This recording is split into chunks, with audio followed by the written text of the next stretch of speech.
onion or something like that. Yeah, so in the last episode, we had just found out that Freddy is Wilfred Malik, who will eventually rise Hydra and kill all of humanity. So Mac and, because like this is time travel, so we can't disrupt the timeline. We can't make any mistakes that could alter history. So Mac and Deke, they're with Freddy because Freddy has to make a delivery. So he's delivering, whatever the delivery is. Mac and Deke, they're with him, and they're trying to make sure he finishes the delivery, so this way nothing bad happens to him. So now, so they're on the train, they're running from the Chromicons, they escape the Chromicons, they jump on a train, and they're headed to go make the drop.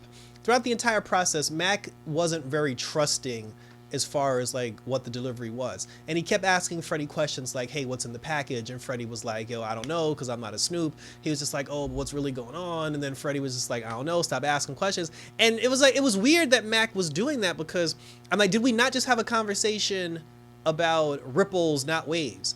And it doesn't matter what what the contents are. It's like, bro, like, just let him do his delivery. You're here to keep him safe. Stop asking all these questions. But Matt kept persistent. He kept persistent. And then, like, he ended up like sneaking into the bottles, and then he found the green vial, and he was asking Freddy like, oh, what's this green vial? And Freddy was like, yo, don't worry about it. But then, I said, it was just like all this arguing back and forth, and I was just like, Mac should just let that shit alone. So the rest of the gang, they're back at because remember, homegirl, the girl who gave Freddy the green vials to begin with, she was back at Koenig's bar, because remember, she got shot. So Coulson's there, Daisy's there, Gemma and Yo-Yo show up. Gemma, does her medical thing. She fixes the girl up, and they're trying to ask her questions. Well, she was unconscious. So like Gemma sewed her up, and then like they sedated her. She was stable, so they were waiting for her to wake up so they could ask her questions. The Chromicon cops ended up showing up, and so everybody had to hide. So Koenig's whole thing was like, oh, hide, and but first of all, he wanted everybody to leave. Nobody wanted to leave, but then because they were talking about the whole time, like the whole gang, they kept talking about, like time travel and Hydra and World War II, and then homeboy was like Koenig was just like, yo, what the hell are you people talking about? That's why he was like, yo, y'all gotta go, because y'all not making any sense. So when the Chromicon cop showed up, they all jumped into his office to hide in like some secret room. The Chromicons come in, they're walking around, they're snooping around. Koenig's trying to throw the scent off. He was trying to help, despite the fact that Koenig didn't want them there. He was trying to help them. Like, he was trying to get the because he knew something was off, and he was trying to get the Chromicons to leave his bar. But while everybody was hiding in the secret room, there were like wine bottles all over the place, because remember, it was like an illegal bar that sells like illegal booze. There was a wine bar that was on the table, and the whole gang, including the girl that they had just operated, that Gemma had operated on, they were all in the room. The girl ended up waking up, and naturally, she doesn't know who any of these people are. She doesn't know what happened. The last thing she remembers is that she got shot at a club. So when she wakes up, and she's sitting in a chair, tied up, she's like, like sitting in a chair, whatever, tied up, and all these strange people around, she almost screamed, and then like everybody covered her mouth, and then she was trying to like move and shake, and they were just like, yo, bitch, can keep still, because if she makes noise, the Chromicons are gonna know that they're there. She ended up knocking over a table that had a glass of wine, that had a wine bottle on it. And when the wine bottle fell, Yo-Yo was looking dead at the wine bottle, and she just let the wine bottle drop. And then, when the glass broke, the Chromicons turned around, but then they got a call on the radio that they found out where Mac, Deke, and Freddy were, so they left, to go after them. Later on, Daisy confronted Yo-Yo about it, and she was just like, how come you didn't use your power just to like grab the bottle and put it back? And then Yo-Yo was just like, yo, I couldn't see it.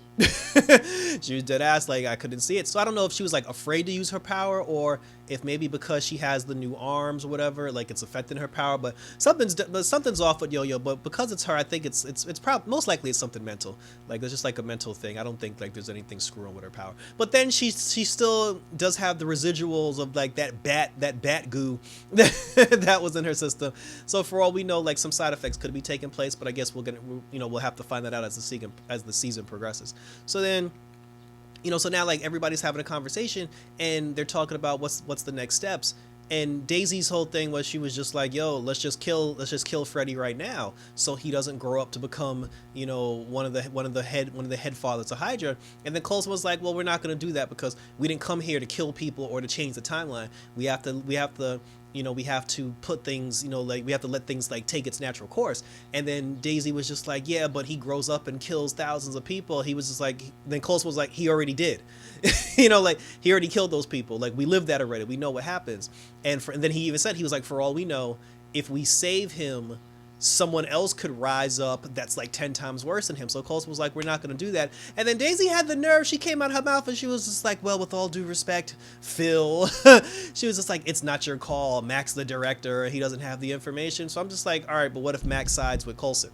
I was like, see, then you're going to feel real stupid. And I'm like, she got a lot of nerve though, because you know, and this is why the most Daisy is she's a very like immature, bratty person. Like when she doesn't get her way, like she throws a temper tantrum in a fit.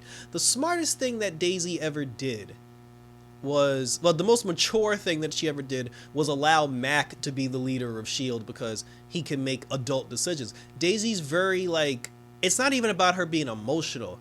She's juvenile emotional. Like she's very like immature emotional, where it's just like, because the whole thing, she only threw up the Mac thing because she was arguing with Coulson. Coulson was making sense, and because she didn't like what Coulson was saying, she's like, well, it's not your responsibility. I'm like, damn, like really? This is what we doing. So anyway, so you know, they ended up, they went back and forth, and then the girl woke up, and then they asked her some questions, and then she told them she told them where Freddy was going. So now they're just like, all right, we got to jump in the plane, and we got to go to where Freddy is, you know, to make sure that the Chromicons don't kill him.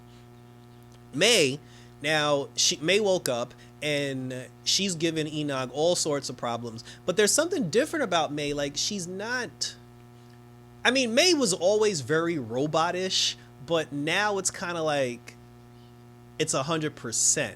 Like she's very cold, very a matter of fact, very it's almost like all emotion has been removed from May's body.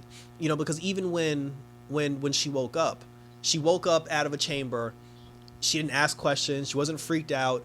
She just started doing some chin-ups, and then she saw Enok. She was like, oh, I know you. You're a robot. And then he was just like, yeah. And then Enok was like, we're in the year 1939. And she's just like, oh, okay. You know, like, so where's everybody? And then she got, you know, she stole the walkie-talkie. She was talking to Gemma and them. And then she was like, I'm coming to you. And then everybody was like, no, don't come to us. Stay on the ship. And then she just hung up, got dressed, and she was like, yeah, I'm about to go save my people. And then Enok was like, first of all, Gemma told you to stay in the ship. Second of all, you can't go outside dressed in your futuristic S.H.I.E.L.D. attire. And then she was just like, oh, but I'm the one who's supposed to protect them. And then he was just like, first of all, he was like, you're not even all there. You know, like there's something, and you know, and then she got mad. She fought Enok, you know, she busted Enok's head wide open. And then right before she was about to like, you know, like deactivate him, Coulson and the gang showed up. And then she saw, because remember, May didn't know that they turned Coulson into a Chromicon. The last thing May remembers is Sarge. So when May saw Coulson, she just looked at him and she was like, you're not Sarge. And he was like, nah, I'm not Sarge. And she was like, but you're not Coulson. And he was like, yes and no. And then she was just like, yeah, you're not Coulson. And then she just walked away. Like that was it. Like there was no conversation. There was no surprise. There was no shock value. It was just like, she just saw him and she was just like, oh, okay. And just left, you know. And then Gemma even said, she was like, wow, like, you know, she said, I put May back into the healing pod. And then she was like, May just let me sedate her. She didn't put up a fight. She didn't even flinch when I stuck her with the needle. Something wrong with May. But obviously it has to do with the fact that she died and she was in like that death realm, and then, you know, she got brought back to life. Like obviously a lot of that has to do with it. Maybe Izel, because I believe it was Izel, the being that was Sarge's girlfriend or whatever, that May stabbed with the sword. I think her name was Izel.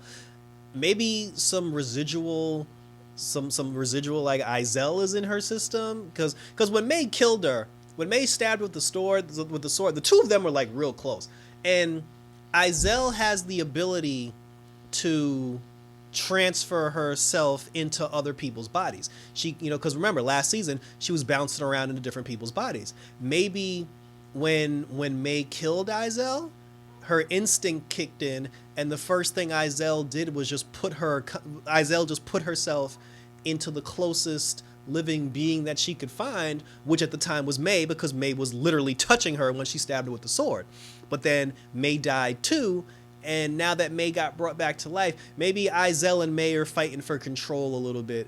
And I mean that's my prediction, but we'll see what happens. We'll see what happens like when that whole thing unfolds. So now so May's sedated. So the team, they go down to the docks. They and then then when they get to the docks, Daisy grabs she grabs the walkie-talkie. Deke gets on the walkie-talkie, and then she was like, "Yo, Deke, we're almost there." And then Deke was like, "Yeah, it's just me and Mac. We're with Malik."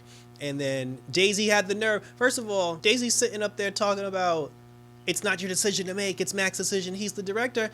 And then she gonna get on the horn and tell Deke, "Yo, go kill Gilly and Malik, go kill Malik so he doesn't rise up and kill all these people." And I'm just like, really? I'm like, first of all, you disrespect, it's like, you shitted on Coulson, and now you gonna like undermine Mac? I'm like, not a fan of Daisy so far, so far this season. Definitely not a fan of Daisy so far this season. So, so Deke struggles to take the shot, and then he even said like when Deke, because Mac eventually, because remember, Freddy had taken the green vials and he hid them inside the alcohol. Mac ended up finding the vials and he questioned them about it. Gemma had a little sample of the green vial. She produced, like, she looked at the sample, and then she told them, she said that this is the final ingredient that they use to give the Red Skull his power. So what Freddy's delivering is the final ingredient to turn the Red Skull into Red Skull, which is how Hydra gets born in the war. So that's why Daisy told Deke to kill him. But then, so then Deke got the gun to Freddy's head, and then, Mac's like, "What are you doing?" And then Deke was like, "I got orders to kill him." And he's like, "What orders? I'm the director." He's like, "I'm the director. It's Director Mac, D Mac." He was like, "I'm the director." Put the gun down. And then like he struggled to put the gun down. Then the Chromicon showed up, and there was a shootout. Team Shield shows up. Now there's a shootout. Koenig ended up coming with them to the docks because he demanded, because he was the only person who knew where the docks were, and he told them that if they take him on the spaceship, he'll tell them where it is. They take him on the spaceship. Koenig starts freaking out. He sees Enok and he's like, "Oh my God, it's a robot!" And he's like freaking out over the robot thing, But then he's there. He's with the shootout with them. So now during the shootout, Freddy disappeared. So then Mac told Enok and Koenig to go after Freddy. So the two of them go after Freddy. The rest of the gang is having the shootout. And then Gemma told everybody, because while they were on the plane, like as soon as they got to the docks, a clock just appeared on top of, just appeared in the corner. And then what Gemma said was that clock represents how much time we have to be in this time period. She said once that clock hits 0, the plane is just going to time jump to a different time period, and it's going to jump with or without us. So everybody has to be on the ship when that happens. So then everybody was just like, "Well, why you wait until now to say that? Because now we're in the middle of a fight. So now we got to save everybody and get everybody back to the ship." So everybody fighting, the Chromicons end up giving up the fight. Like they were in a shootout and the Chromicons quit because when Malik escaped, Freddy ended up delivering, like Koenig confronted him because Malik was on his way to deliver the package. Koenig confronted him. He tried to talk Freddy down. Freddy shot Koenig, and then Freddy got in the Hydra vehicle and drove off. So Freddy made his delivery. He was able to deliver the super soldier serum to the Red Skull. So history is assured. So once history was assured and history was on track, I guess the Chromicons just quit, and they were just like, "All right, well, we've screwed up that one." But they were like, "Hey, there are other time periods we can go to." So they dipped.